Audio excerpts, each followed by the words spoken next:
A primeira pergunta eu queria saber do pessoal aí. Alguém aqui não mexe com música na igreja? Se você não mexe com música na igreja, levanta a mão. Todo mundo aqui mexe com música, certo? Então aí vem a segunda pergunta. Por que é que você não estuda nada da música brasileira? Essa é uma questão que a gente precisa começar a colocar. Terceira e última, para passar para os colegas. Que aí eu quero deixar as perguntas no ar aí. Essa daí já vai ter pano para manga. A terceira pergunta é: por que é que a igreja se rendeu ao mercado? Fica aí, depois a gente conversa mais. Respondendo... Não, vamos lá. Eu acho que um desafio nosso tentando responder, ou sei lá, falar sobre a música brasileira na igreja, é o canto congregacional. E isso talvez seja uma devolução para vocês que fazem música brasileira. E eu falo música brasileira no sentido da bossa, do samba e tal. Como que a gente faz a igreja cantar uníssona, um ritmo com quebras, é um ritmo complexo, né? E talvez, minimamente, os elementos brasileiros sobre o palco já podem ser uma ótima simbologia e início desse relacionamento que precisa se fortalecer. Mas eu, como líder de adoração de uma igreja local, encontro certa dificuldade em fazer a minha comunidade cantar ritmos nacionais e brasileiros e tal. Na verdade, é mais uma quarta pergunta aí, porque eu acho que é algo que eu tenho dificuldade, não sei se alguém concorda, assim, de trazer elementos, por mais que eu deseje e queira.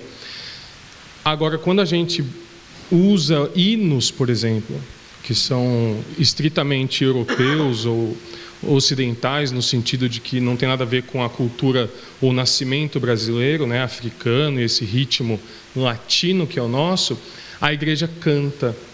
Então, basicamente, no quesito ritmo, para mim é um desafio.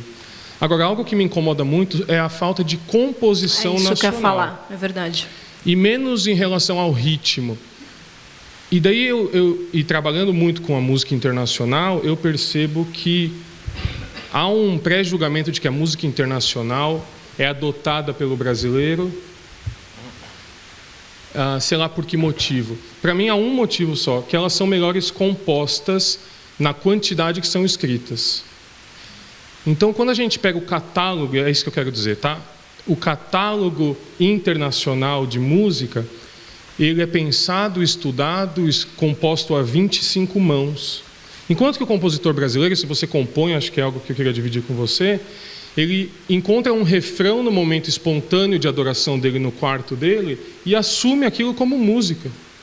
Leva para o culto no domingo e canta trocentas vezes o refrão, sem trabalho de rima, métrica, sem uma ponte, sem uma análise bíblica e tal. Então, acho que a gente vive quase que uma síndrome de vira-lata, de que... E a gente acho que corre o risco de achar que a gente despreza a música brasileira, mas voltando à sua primeira pergunta, a gente nem se preocupa em criar algo de qualidade ou algo melhor. Nas nossas conversas sobre o Projeto Sola, por exemplo, é um alívio, vocês não sentem um alívio de ouvir uma música que é possível ser cantada nas nossas igrejas, brasileira, escrita por mãos de... Vocês são brasileiros, né? De brasileiros. Nacionalidade? Então, Nasci na Islândia. Ei. Eu ia falar que eu nasci na Islândia. Não, brincadeira. Eu vejo duas coisas, pegando carona no que o Caio falou.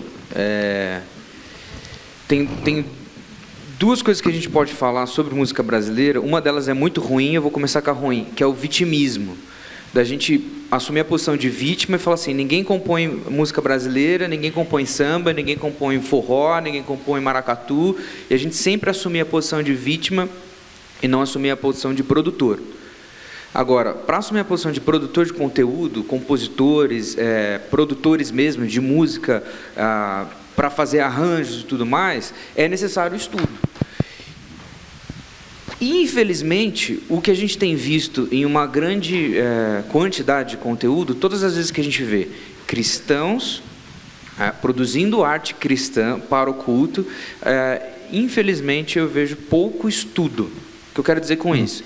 Quais as referências suas de músicos que tocam samba, ou de percussionistas, ou de gente que toca cordas, gente que faz composição e tal, e aí um cristão ele vai sempre querer ter como base os cristãos. E pela pouca quantidade, ele não vai ter um arcabouço gigantesco de qualidade, de variedade e tudo mais. Aí o que vai acontecer? O conhecimento dele vai ficar raso. Quando, na verdade, se a gente olhar para qualquer área do estudo, qualquer ritmo, qualquer estilo, você tem que estudar aquele ritmo, estudar e descobrir. A gente escolheu o folk por uma questão de afinidade, por uma questão de o que a gente gosta, e buscamos no folk o arcabouço do que a gente vai produzir. Mesclando um pouco com música brasileira, eu gosto muito do rock nacional, gosto muito de produção de samba e também, mas a gente escolheu um estilo. E com base nesse estilo, melhoramos a partir do estudo desse estilo. E não do estudo gospel desse estilo, entendeu? Quando você diminui para uma pouca diversidade de estudo, então, se eu quero fazer com que a música brasileira, produzida por brasileiros na igreja, tenha uma diversidade ao ponto de você ter sambas de qualidade, então precisa se estudar isso.